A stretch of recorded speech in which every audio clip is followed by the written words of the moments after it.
ndërsa përpjekjet tona për të luftuar krimin tradicional janë në rrugë të mbarë, sfidat që lidhen me krimet në fushën kibernetike dhe përdorimi për herë më i madh i teknologjisë si dhe i kriptomonedhave në veprimtaritë kriminale kërkojnë një përgjigje efikase.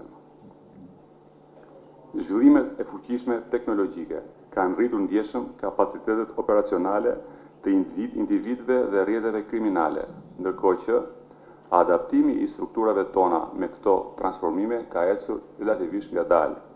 për shkak të kohës që nevojitet për trajnimin e personelit, si dhe kostove të larta financiare që shoqërojnë hetimet e këtij lloji. Është e domosdoshme që të vijojmë me forcimin e kapaciteteve institucionale në planin kombëtar,